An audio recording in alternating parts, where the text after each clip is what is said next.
All right, back once again. All right, just gonna balance that out. All right, back. And today we are going to talk about Richard Wright in this book right here, Haiku. All right, This Other World. All right, I actually came across this after reading this. Yes, the Richard Wright Reader. Yes, this thing is, excuse me, because this thing is big and thick. The aside from the bibliography, and it has a chronology. This was 871 pages long.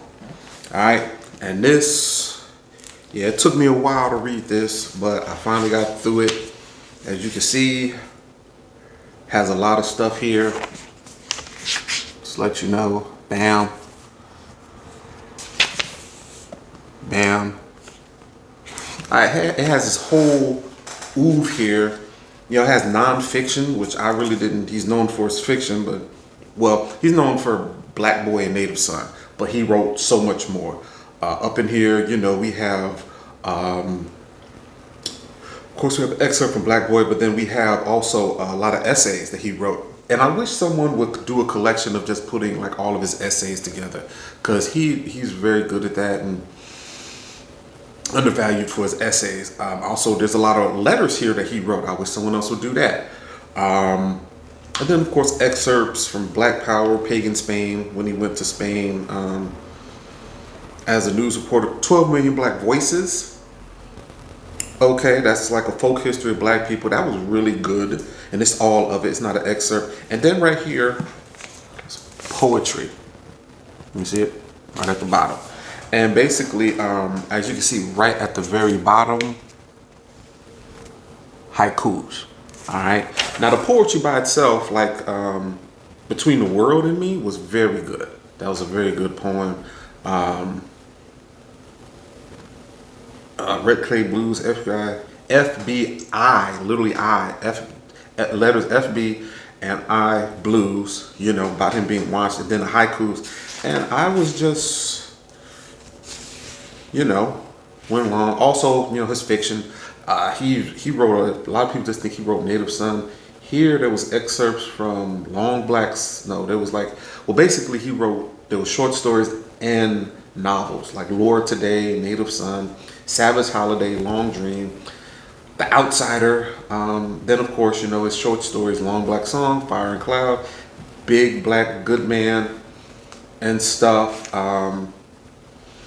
Yeah, he really had everyone just thinks Black Boy and Native Son, but he had a very diverse oeuvre of work. Very diverse. Yeah, he is just kind of really underrated. I did not know that. That's why I'm glad I got this, because I would, you know, and this does not even include stuff that was printed posthumously after he died. Like he had a thing about a teenage boy called Rites of Passage. You can find that in the library. You have something called Fatherhood Rights, which just came out about 10, 12 years ago.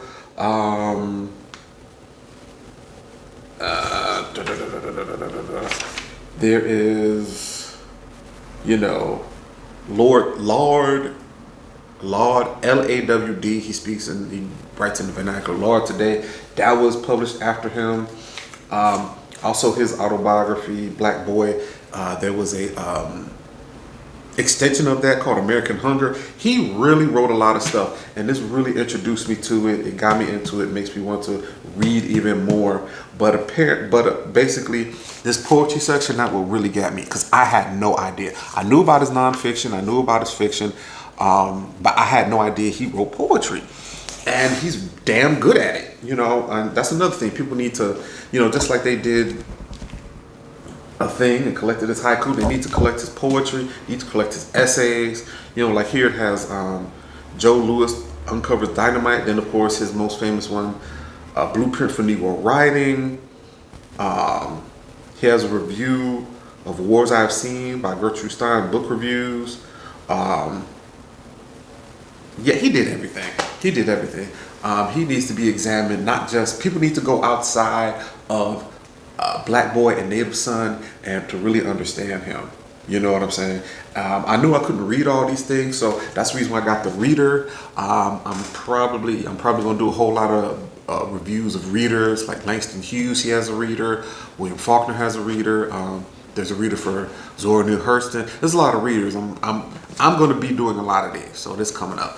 But you know, I knew I couldn't read all the stuff, so I got this reader. And when I came to the poetry section, that really shocked me because, like I said, I did not know he wrote any poetry. But then to come to find out that he wrote haikus, and between his poetry and his haikus were like, the poetry was damn good, but the haikus was better.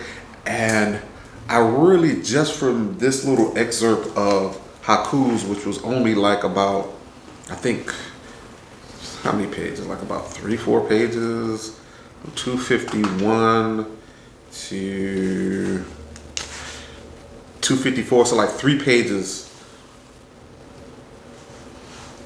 you know, like 3 pages of haiku. You know what I'm saying? As you can see, there's only 3 lines of haiku. They're not very long. Of these 3 pages, of these 3-line haikus, I mean, they just blew my mind. And I was like, whoa.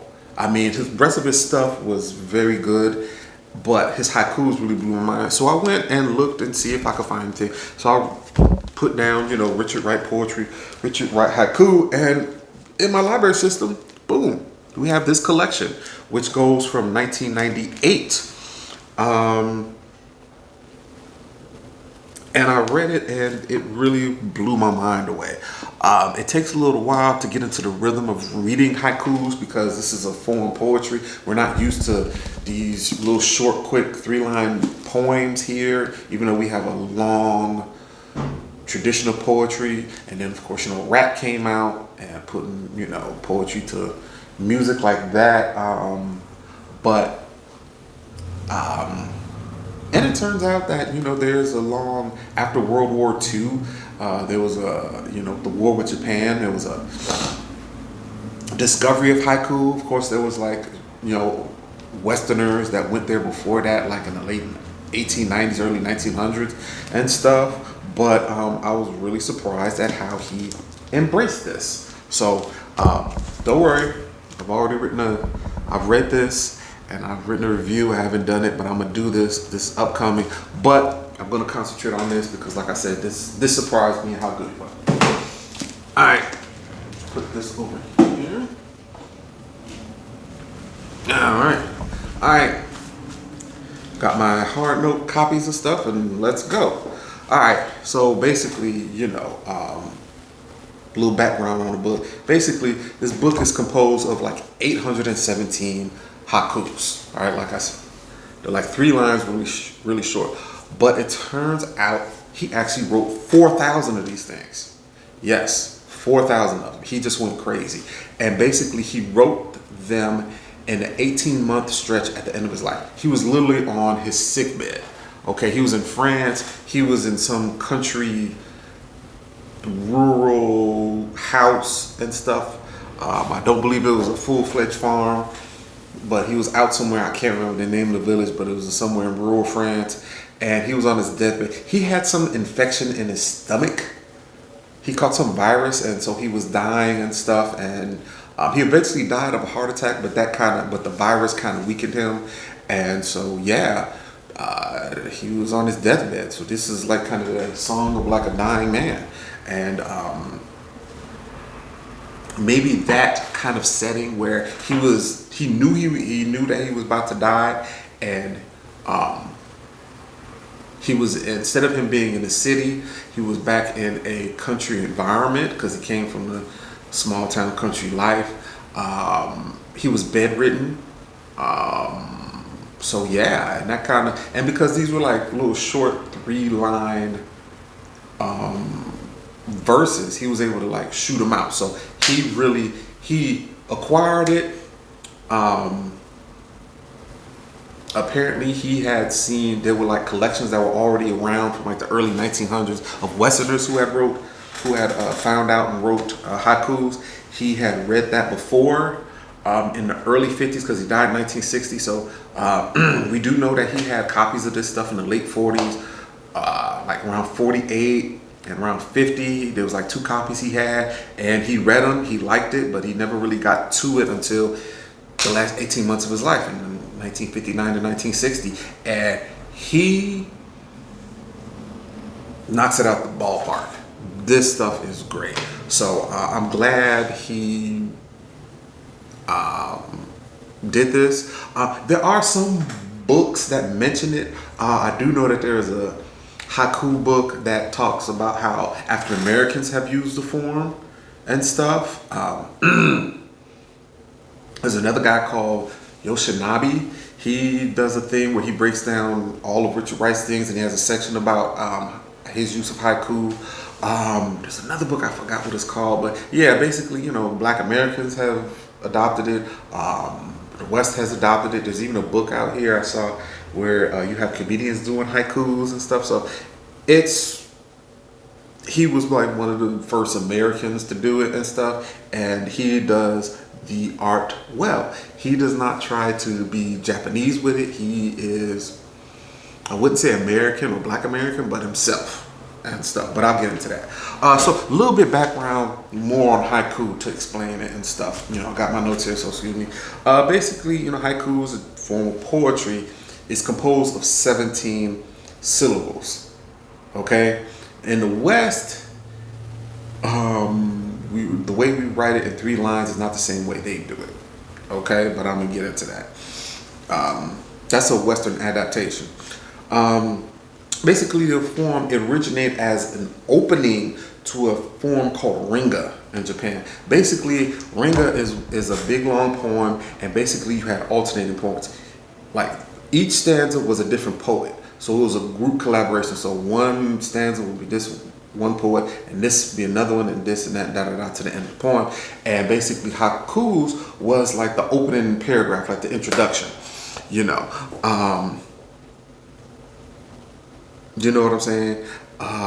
And after the haiku, the introduction part, these alternating stanzas, they will be of either 17 syllables or 14 syllables, just depending on the poet, right? And the first haiku was known as, not haiku, but haku, okay? When it was an introduction in the ringa, you know, when it went away from that, when it became, like it separated, became its own genre, that's when it became known as haiku. From haku to haiku, when it separated and stuff. And basically in Japan, they actually write it all in one line. It's just 17 syllables all in one line. You know, so the whole 3-line thing that you see that he wrote and other Westerners wrote, that's a Western innovation. The haiku is composed of units, of these syllable units of 5, 7, and 5. So that's the thing in Japan, but it's all written on one line. But here, you know, it's like 3 lines and it's 5 syllables, 7 syllables, right? In Japan also, they do have a variation on it where they have like 7 and 7 when it's like 14 syllables and stuff. So 7 syllable unit and another 7 syllable unit. So, but that's just a little variation on it. Some other stuff to get into. Okay, like I said, the whole 17 syllable thing, that's called on or moray. Kind of went over that. But also in there, something that he adapted really good is something called the koreji, right? And this is basically what's that translates to cutting word. Basically at the end of each unit, at the end of the 5 unit, there's a cutting word that lets you know, boom, that's the end of that unit. And then the same thing at the 7 unit, and then the following 5 unit. And the same thing with the 14, like at the 17 syllables, boom, that's a unit, cutting word, and then the next 7 syllable part, boom. And so that would be kind of the equivalent of line breaks and stuff with the 3-line break. You know what I'm saying? So that would be kind of like, in most poetry, like the rhyming word at the end. You know, they always came at the end. of the phrase or line and stuff. So, so that's that. And then also, most haikus also have something called a kigo. And a kigo, which is basically a word that just blatantly states, heavily hints at, or implies one of the four seasons of the year. And that's something else that Richard Wright also did. You knew what season it was. You know what I'm saying? He would say something like, the leaves turn brown, or the brown leaves and stuff, or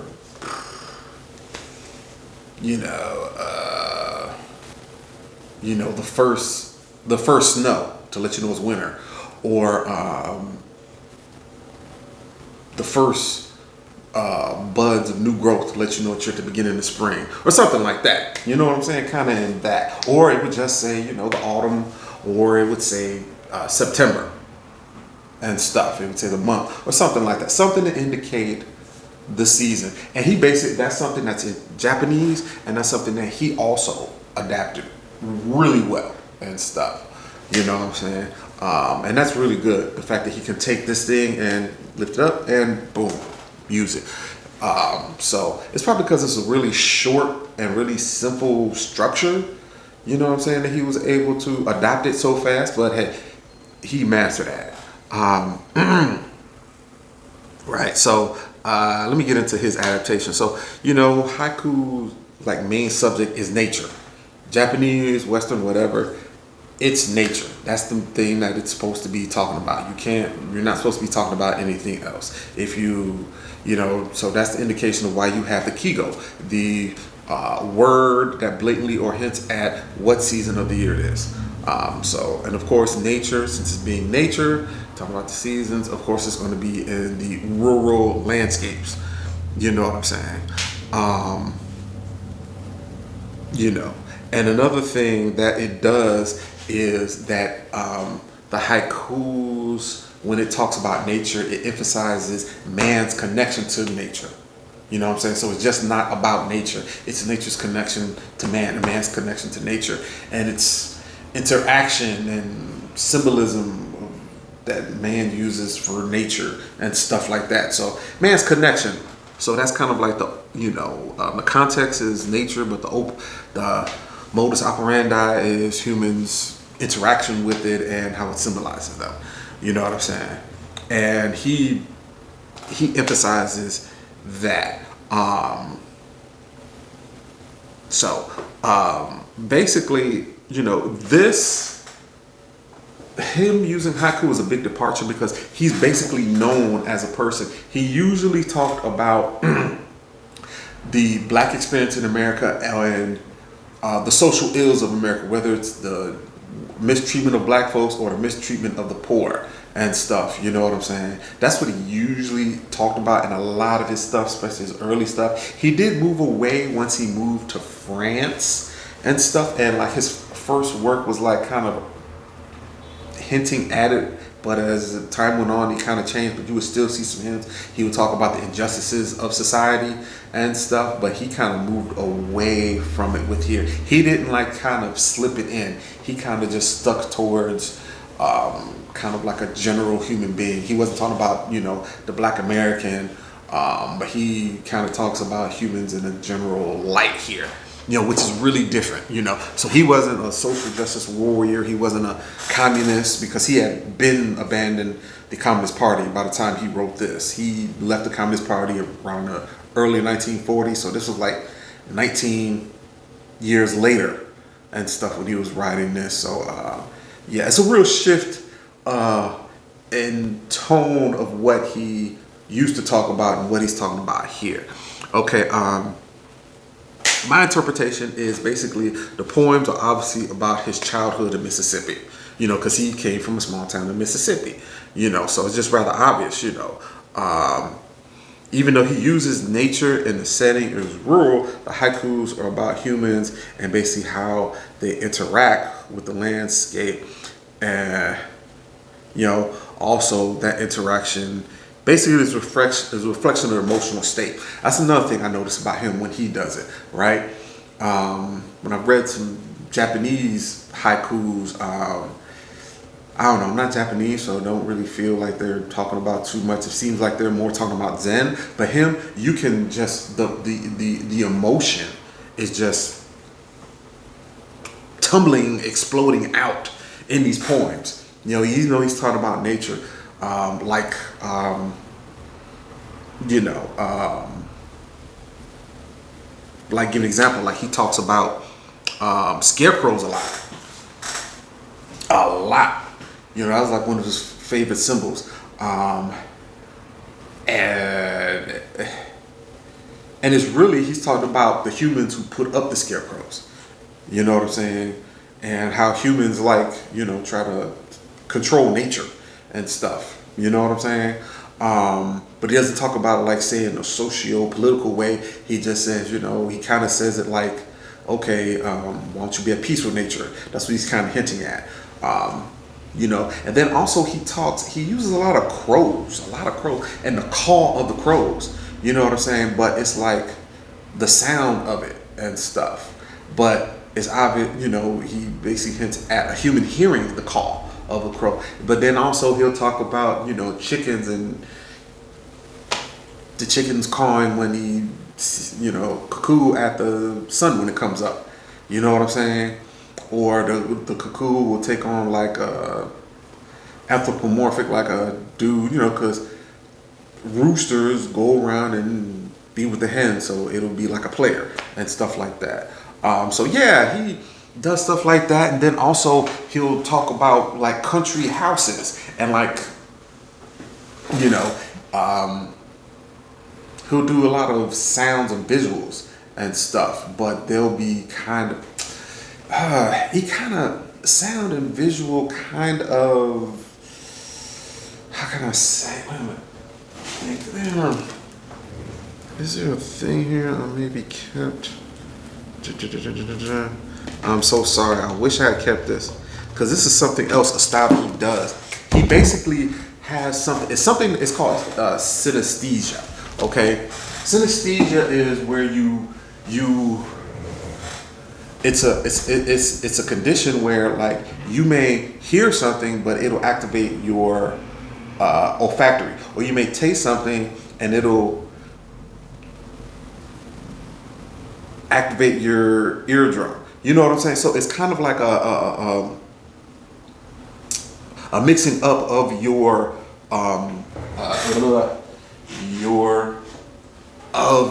senses and stuff, and he does that a lot. Like he will say, I wish I had, sorry, I wish I had kept some records of it, but like he will say something like, the bird, the call of the, no, hold up. That's not it. Maybe something like the purr of the kitten,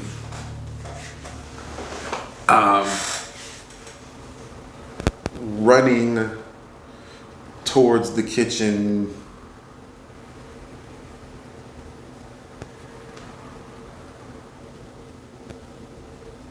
Smell like food. You know what I'm saying? Something like that. I'm sorry. He does it so well. He does it a whole lot better than me and stuff. Even though synesthesia, you can look it up. It's a condition and stuff where your senses are out of whack. But he uses that very well here, and he kind of connects all of the sense of the country, the sounds of the country, the visuals of the country together, and how they interact to form a life. You know what I'm saying? And he does it really, really well. He does it so well, you don't even notice it after a little while. And he does it a whole lot. At first, when I read, the haikus and I saw that, where it was like, he'd be talking about a sound, and then he'd be talking about how that sound hints at a smell. Or he'll talk about a visual, you know what I'm saying? Like he uses windows a lot. I'm sorry, I should have It's 817 examples up in there, so it's kind of hard to choose an example to read for you. But that's another thing. Like he used a lot of scarecrows, and a lot of crows and scarecrow men. He also used a lot of windows and stuff. You know, like he'll say, you know, the window pane got filled up with became wet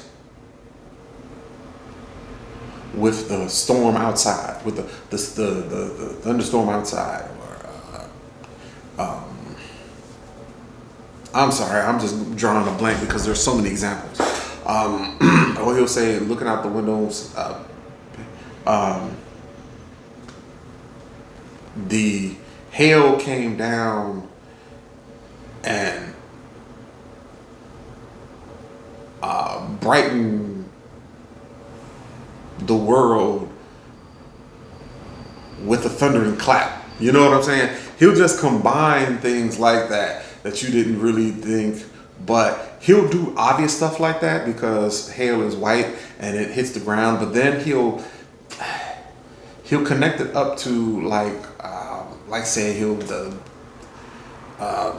hail coming down, then he'll go, even though it's coming down and brightening the sky and making a whole lot of noise, he'll say something about, you know,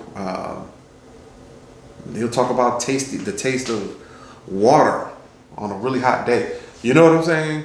You know, even though hail is white and it's making a lot of sound when it hits the ground because it's solid, talk about the taste of water, how it's refreshing on a hot day. I mean, I can't really, his lyrical feats of artistic achievement is really great here that I can't really describe it. You're just gonna have to read it yourself. You know what I'm saying? So, yeah. Okay, now, so moving on, because I'm just kind of flailing here, but at awe at his ability. But basically, you know, the overall tone is obviously of reconciliation. And when I say that, that goes back to his other work, like his autobiographical works, you know, basically paints his home in rural Mississippi as a negative place. You know what I'm saying? It oppressed him, filled him with suffering. It was really deprived him of his mind and stuff. There was no mental stimulation there, and then there was a lot of physical hunger because of the poverty. So he basically, yeah, his rural Mississippi is not painted in a good light. When you read Black Boy or any other, there's another thing, autobiographical thing, like Sketches of Jim Crow. He basically paints rural Mississippi as a really negative place. And he's very angry at that and how he was deprived.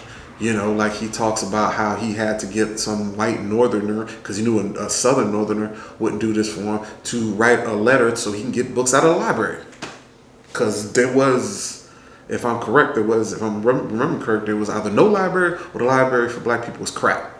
Whereas all the great stuff was in the white library. So he talks about that deprivation. Then, you know, talks about how blacks weren't allowed to make money, so they were hungry.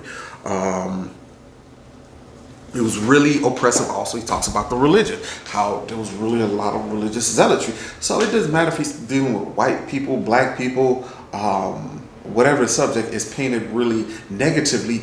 But in these, it's not so much like he's not going the other way and celebrating rural Mississippi, his home, but he is kind of reconciled. He's kind of coming, you know, he's coming not very much, I wouldn't say to peace to it, but he's coming to terms with it.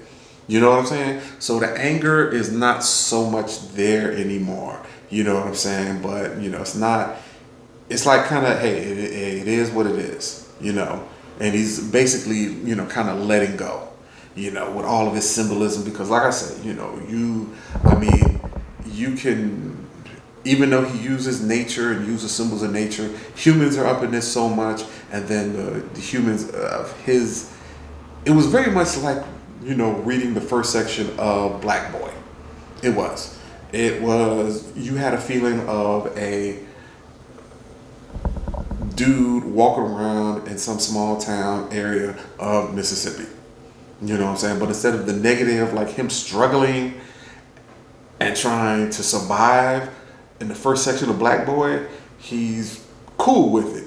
It's like somebody coming back home, say they were like bullied at school, but then going there and being like, hey, it's all right. It's okay. It happened. I'm cool with it. I'm letting go. Da da da. So it's a reconciliation his own way. You know what I'm saying? Another thing that I noticed is the fact that he found like another artistic way to express himself. You know what I'm saying? Like I said, his fiction, short stories, his novels, boom, he had that. His essays, he did that. He never did stop expressing himself. I think he wrote like a total of like, I don't know, probably about 20 books, fiction and nonfiction, and you can gather together all his essays and poems and da da da. But you can tell, this is, like I said, he only wrote like a couple of poems and stuff. Like I think about 3 or 4 when he was writing for the Communist papers, not a lot. But this haiku, and like I said, this haiku, because it took out the burden of being a social justice warrior and stuff, and because they were so short, and then, because it was very much organized around, using nature as a metaphor, and you had a certain amount of lines. You had the 5 syllables, 7 syllables, 5 syllables, and you had the cutting word to end the unit, and the Kegel word about the season. I think that gave him clear lines to express himself and allowed him to walk away from social justice, because when you get to his later stuff, he seemed like really unburdened about talking about the ills of society and how black people were treated badly in America. Here he seems like an artist at peace, like an older, more understanding, not so angry artist, and that's what I think this artistic style brings out in him. He could leave all that angry fighting against mistreatment of black people and the ills of poverty stuff behind, and he could just chill. You know what I'm saying? So I really got that out of him, and to be honest with you, somebody that was on his deathbed, and after he had wrote so many books, and he wasn't elderly, but he was middle aged. He was 52. The fact that he can get this all off his chest and get some type of reconciliation with the anger that's just oozing out of, just like there was anger oozing out of Black Boy and Native Son, here it also is oozing like his emotions, but his emotions have abated and they're not so angry and stuff. You know what I'm saying? They've been mollified and allayed and stuff. Like I said, I don't think he was total at peace. I think he was like in a process of coming, maybe if he would have lived a little bit longer, he would have been at peace with his, the deprivations and negativity of his childhood in Mississippi and stuff. He was on his way. He was on his way. And I'm glad, to reading it, it's an artist at peace, and he got that at his end. So, oh yes. And the afterword, right? The afterword, because the book was about, the haiku was about, I think 150, I don't know. It was about 200 pages. So 817 on 200 pages and stuff. And then there was notes on a haiku. Basically, that really didn't help too much. That just let you know where it was printed. But the afterword was about 55 pages long. And it was like 3 sections. And that really helped me. A lot of the information, I got about like the history and the structure of the haiku. I got that. Even though I did have to look on Wikipedia again because they kind of mix it in. But yeah, they go and tell you about where it came from and the famous haiku poets and stuff. And not just the Zen ones, because even when you talk about haiku in the West, they want to talk about the Zen haiku poets. No, there was tons of haiku poets that didn't talk about Zen, and there were Zen monk haiku poets who didn't talk about Zen. They just talked about regular old things and stuff. So they go into the history of that and da da da. Then they go also into how it came to the West and stuff, and travelers after Japan opened up in the late 1800s, early 1900s. How like French and some Dutch people went there and brought it to the West, and the first American and blah blah blah. And then of course Richard Wright, how he came to it, how several people had copies of translations of Japanese Zen poems, and then also how he got a collection after that, a collection of Japanese haiku poems, how he got a collection of the first Western haiku poems and stuff. So and how he adapted it and stuff. And yeah, he really, like I said, like about a good 8 to 10 to 12 years before he, started writing it, he was familiar with it. He liked it, but like I said, he didn't get to it to the last 18 years of his life. And, he, he liked it.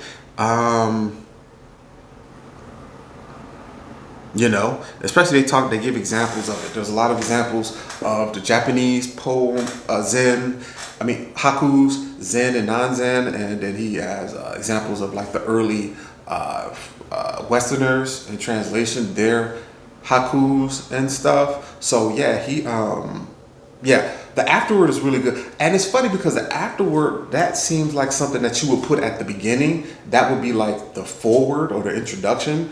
But the fact that they put it there in the afterword, I think really that probably would have messed it up by doing it reverse like that, to do it in counterintuitive like that, because that probably would have shaded my reading of it. But the fact that I read it first, then got all this, historical and critical information about it, then it opened up a whole lot more for me,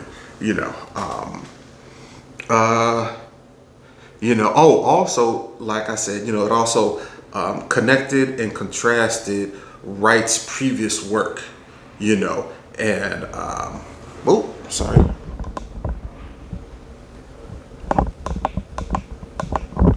Sorry about that. That went out.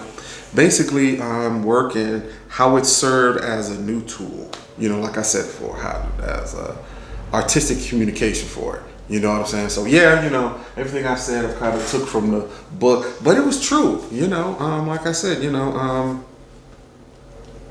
his stuff was very much different. His earlier stuff was, hey, black man treated wrong, ills of society, we need to cure poverty and stuff. This thing, it was none of that. It was just like I said, it felt like I was following Richard Wright around as he went back to Mississippi as a 52-year-old man, and how he, just was looking at the landscape with new eyes. You know what I'm saying? Not necessarily enlightenment, but like more mature and stuff. And I can only think that if he had lived a little bit longer, if he hadn't died at 52, if he had got to his 70s or 80s, he probably, probably definitely would have wrote more haikus, more poetry, but his material afterwards, novels and nonfiction, probably would have been different. Because this basically comes off as a turning point for him. Like I said, he's not as angry, and even though he wasn't as angry in his stuff in France in the late 40s and 50s, he's talking about different, his fiction was different, but his nonfiction was pretty much the same. Like White Man Listen and stuff and da-da-da, he's railing against the power, but his Nonfiction is just kind of exploring all, because like he did the book Outsider that came out about 1953. That's way different, you know. Outsider was like his existential book. You know, Savage Holiday, that he tried to do comedy up in there. Pagan Spain, he's just a travel writer there, and he's not really commenting politically. He's commenting on the culture. He's American in Spain. And da da da. And there's other books. He's just talking about people. So yeah, this was, I don't know. I believe that we missed a different phase with him, and we saw the turning. This was, it may not be the beginning, but it was definitely kind of a break from what he had been writing. And it would have been interesting if he had lived a little bit longer to see how he would, you know, turn out. You know, very much interested me. But like I said, hey, boom. I originally started reading this 870 something page book, which led me to his poetry, which led me to this one. And like I said, I'm going to do a review for this. I already got it written up. I just haven't done it. But yeah, this is a side of him, a very side of him that most people don't know about. And I'm just going to promote it because, like I said, it was damn good up in here. The excerpt of poetry and the haikus we got up here. But then when I actually got to it, these 817, which is the best of the best. I don't know. I don't think I could read 4,000. So I think I'll stick with this. Someone else may come up and publish all 4,000, but apparently this 817, he chose these 817 himself.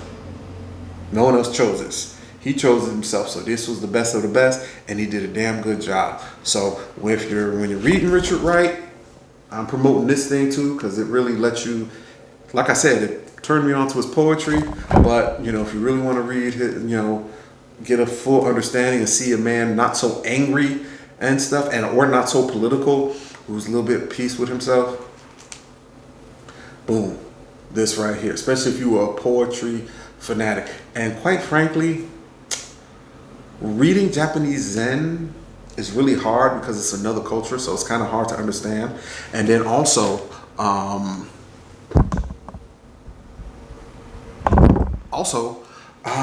lot of the Western Zen, can't really say they did it really too well, you know, but he does. He's the exception to the rule. And yeah, he does it better than anybody else. So he really mastered this. He really, and really expressed himself, and he really grew and stuff. And we would have saw that growth if he had stayed alive, but he didn't. So, but yeah, so recommend this. Tell a friend, you know, read the rest of his stuff, but if you really want to know some insight into him, especially about his emotional stuff, right here. All right, later.